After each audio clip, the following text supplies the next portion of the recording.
What if everything you were taught about good and evil was completely backward? What if black magic wasn't inherently evil, and white magic wasn't inherently pure? Let's ask the question they've avoided for centuries. What if black and white magic aren't opposites at all, but reflections of the same force filtered through different intent? Because here's the ancient truth they never taught you. Magic is not moral. It is not kind. It is not cruel. It is pure potential, neither virtue nor vice. And energy doesn't care about your beliefs. It responds to your will. Across time, mystics and magicians knew this. In Egypt, Babylon, Persia, magic wasn't divided by good and evil. It was measured by alignment, intention, and cosmic balance. But when institutions took over, they demonized the shadow and sanctified obedience. They painted one side black to instill fear, and cloaked the other in white to control the narrative. But if you strip away the labels, strip away the dogma, and what remains is will, shaping the current and being shaped in return. So the real question is not, is this magic good or bad? The real question is, what kind of force are you becoming when you speak the spell? Because in the end, current doesn't choose sides. It chooses resonance. The true meaning of black and white magic begins now. Part 1. The origins of black and white magic. Long before the words black and white were ever used to judge magic, there was only energy. In ancient temples carved into desert stone, in the chants of Persian fire priests, in the Hermetic scrolls whispered between stars and shadows, magic was never moralized. It was studied, revered, mastered, because those who truly understood knew magic is not good or evil. It is neutral. It is a mirror. To the ancient mind, color was not about morality. It was metaphor. Black symbolized the unseen, the womb of potential, the void before creation. It was the domain of initiation, of descent, of deep command hidden beneath surface illusion. It wasn't sinister. It was sacred. White symbolized revelation, clarity, integration, the light that followed the darkness. But not superior to it, only sequential. Light was not the goal. Light was the result. In Egypt, Set and Osiris weren't just opposites, they were mirrors. In Persia, Ahura Mazda and Angra Mainyu weren't enemies in a war of good versus evil. They represented a tension of polarities required for balance. In the Hermetic tradition, everything rested on the principle of polarity. Opposites are identical in nature, but different in degree. Just as cold and heat exist on a single spectrum, so do light and dark, order and chaos, spirit and matter. The magician's task wasn't to choose a side, but to understand both, to walk between them, to harness them consciously. Because true magic isn't about control, it's about coherence with unseen forces, and in the old traditions, that coherence required integration, not judgment. But over time, that integration was lost, not by accident, but by design. As new powers rose, kingdoms, churches, and empires, they saw magic as a threat. Because it didn't bow, it didn't obey. It gave command back to the individual, and so the narrative began to shift. Black was redefined as evil. White was reframed as harmless. One became feared, the other became diluted, and the sacred code of balance split in half. Those who dared to explore the mysteries of shadow were branded as heretics, witches, or sorcerers, while those who practiced only the light were often neutered of depth and real power. The great irony? True magicians have always known the shadow is not the enemy, it's the gate. And when you reject it, you reject the full spectrum of your power. So if magic was never meant to be split, who divided it? Who corrupted the code? And more importantly, what did they gain from your disconnection? Because the moment black became evil and white became safe, you were no longer allowed to explore the full landscape of your soul. That wasn't just a shift in language. It was a spell cast on your perception. To reclaim the truth, we must go back to the fire where the spell was rewritten. Part 2. The demonization of black magic. The moment the sacred balance was broken, the war on black magic began. Not because it was evil, but because it was untamed, because it refused to kneel before priests or kings, because it could not be controlled, only embodied. And so the new powers that rose, the church, the empire, the crown, they didn't just rewrite doctrine, they rewrote perception. Anything that couldn't be blessed was branded. Witches, midwives, alchemists, visionaries, all accused of practicing black magic. Not because they harmed, but because they held the ancient memory. They remembered the dark goddess. They remembered sacred sexuality. They remembered how to speak to herbs, stars, and spirits. And worst of all, they remembered how to access power without permission. To the new order, that was the true threat. And so the word black was painted with terror, demons, hellfire, possession, whispers of curses and pacts with the devil. But here's the truth no one tells.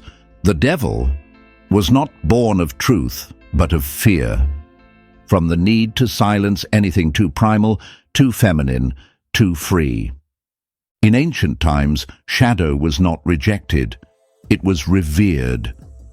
The cave was a place of initiation. The underworld was a path of transformation. And black meant the fertile void, the womb before creation. But shadow work, the deep alchemy of facing your pain, rage, grief, that was dangerous to institutions built on obedience. So it was banned, branded, burned. Chaos magic, which teaches that belief itself is a tool, not a rule, was condemned as heresy. Primal rites, which honored the body as sacred, were labeled as animalistic. Even silence, intuition, and inner gnosis were feared, because they couldn't be taxed, monetized, or translated into dogma.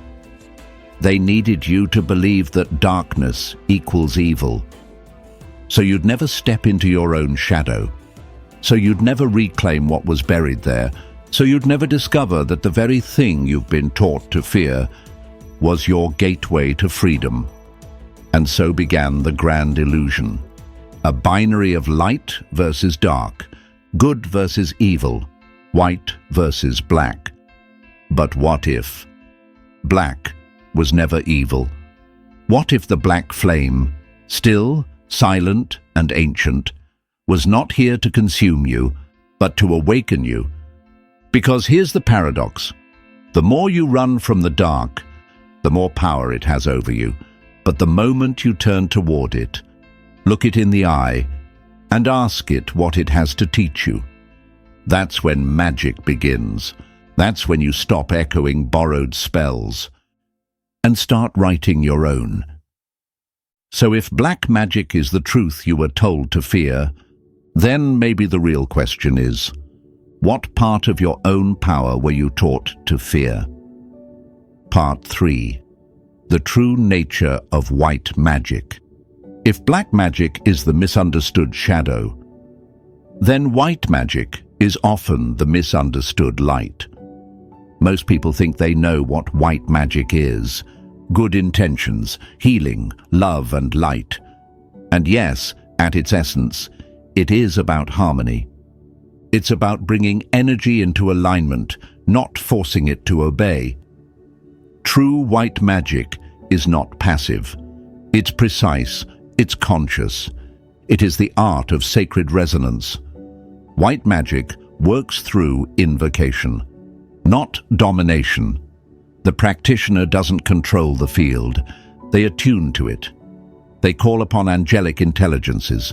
They recite divine names not as commands, but as tuning forks for the soul. Rituals of white magic are often geometric, rhythmic, intentional, circles of protection, crystals aligned to the 4 elements, candles placed according to lunar cycles. Each movement, each syllable, each breath, a sacred echo of the cosmic order. Think of Kabbalistic rituals, Gregorian chants, ancient Vedic mantras. These are not superstition, they are technologies of alignment. White magic is the current that flows through prayer, breathwork, healing hands. It's the force behind intuitive knowing, behind the soft but undeniable pull toward what is true. But here lies the paradox. Just because magic is dressed in white doesn't mean it's pure, because anything done in the name of light can still cast a shadow. History has shown us that white magic can be used as a mask, to manipulate, to control, to sanctify authority and disguise domination as divinity. Blessings can become spells of submission. Sacred language can be twisted into tools of fear. And not all who speak of angels walk with them. Intent is the true color of magic, not the candle you light, not the robe you wear, not the name you invoke, because if you call for peace while secretly craving power, that is not white magic. That is illusion cloaked in light. True white magic is rooted in integrity. It asks for nothing but connection. It doesn't seek to bend reality to ego, but to harmonize reality with soul. It is gentle, but not weak, powerful, but never forceful. It heals because it remembers that all is one. And this is what separates white magic from its counterfeit. True light reveals, false light blinds. So if both black and white are only mirrors, if magic is neither good nor evil, only will in motion, then the real question becomes, because beneath every spell is a will waiting to be seen, is the will that fuels it. Part 4. Intent, Consent, and Universal Law. If white magic is supposed to heal, and black magic is meant to harm, then why do we see both being used to manipulate, dominate, and deceive? Because color is not the truth. Consciousness is. Magic, in its essence, is neutral. It does not care whether you wear white robes or light candles in the dark. It only listens to one thing: your intent. Behind every word spoken in ritual, every gesture drawn in the air, every sigil etched onto parchment, there is a current of intent flowing beneath the surface, and that current determines the outcome. Ancient magicians didn't ask, "Is this white or black?" They asked, "Is this aligned with the laws of the cosmos? Does this honor free will?" Because the true foundation of real magic is not power, it's relationship. Relationship between energy and form, between soul and symbol, between your will and the will of the universe. You see, no spell is ever cast alone. Every act of creation is a conversation, and the universe, however silent, responds. That's why consent is not a human invention. It's a cosmic law. You cannot override another soul's path without cost. You cannot bend the current without becoming caught in its return. This is where the idea of karmic echo begins. Some call it the threefold law. Others speak of energetic resonance. But the core truth is this: you do not manipulate reality. You reveal yourself to it. Your intentions echo outward, into people, into space, into time, and they return, shaped by the truth of your vibration. If you cast from fear, you'll attract distortion. If you cast from ego, you'll summon illusion. But if you cast from integrity, clarity, alignment, then the universe becomes your mirror, and what returns is evolution. This is why great magicians often lived in silence, not because they feared persecution, but because they understood the weight of each word spoken. They knew every word is a spell, every thought is a seed, every emotion is a signal broadcast through the energetic field. That's why careless magic is the most dangerous kind. Not because it's dark, but because it's unaware. And the greatest risk in modern times, not evil rituals in hidden basements, but unconscious rituals performed every single day. Gossip as black magic, fear repeated like prayer, manipulation dressed as love, obsession masked as devotion. Magic isn't reserved for the initiated. Everyone is casting. The only question is whether they know it. So the real discipline of the mage is not learning how to cast. It's learning how to pause, to ask, is this in resonance with my higher self? Does this honor the web I am part of? Am I creating or controlling? Because magic done with awareness becomes liberation. Magic done with awareness becomes healing. So maybe it's not about choosing black or white. Maybe it's about remembering the ancient truth. Intent plants the seed, consent grounds the soil, awareness is the sun that makes it grow. But what if there's a path that transcends both black and white, a path of integration, where shadow and light no longer battle, but unite? Part 5, Shadow Magic and the Integration of Polarity. So what happens when you stop choosing between black and white? When you realize that power does not live at the edges, but in the space between? This is the gray path, the path of integration. Not good, not evil, but whole.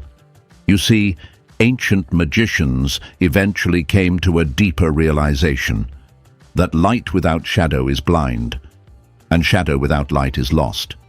Both are incomplete, but when integrated, they become something far more powerful: sovereignty.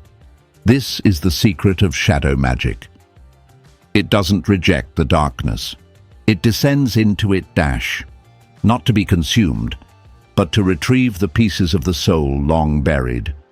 In alchemy, this was called the nigredo, the blackening, a sacred descent into chaos, grief, rage, fear, not as punishment, but as preparation, because the soul cannot rise fully until it has faced what it tried to forget.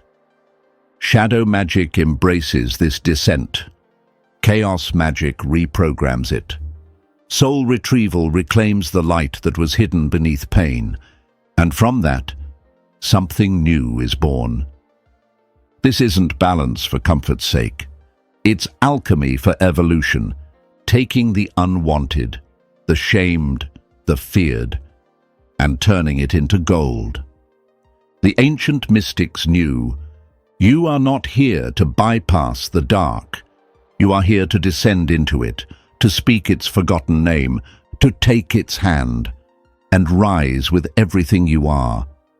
Because the deeper you go into your own shadow, the brighter your light becomes.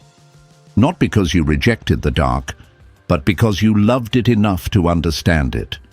This is the true power of the grey magician, one who no longer needs to control or conform, but instead channels all energy with clarity, reverence, and will.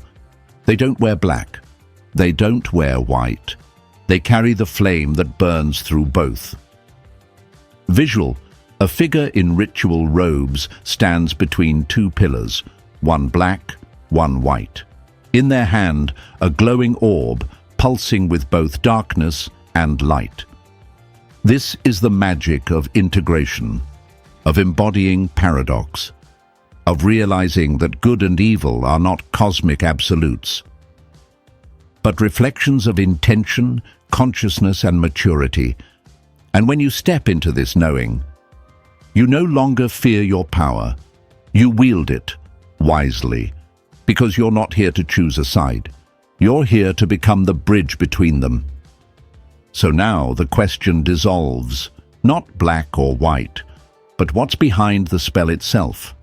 It is, what kind of magician are you becoming? And are you ready to know? Final CTA, if magic is neutral, then you are the only spell that truly matters, not the words, not the symbols, but the consciousness behind them. So don't seek purity, don't fear the dark. Instead, master your energy. Learn to cast, not with ego, but with intention, alignment, and soul. Subscribe now and step onto the true path of the magician, the one who remembers what force really is. Because the moment you remember, the spell has already been spoken by your soul. In the next episode, the universe is a hologram, the scientific and esoteric truth. What if reality itself is an illusion designed to wake you up?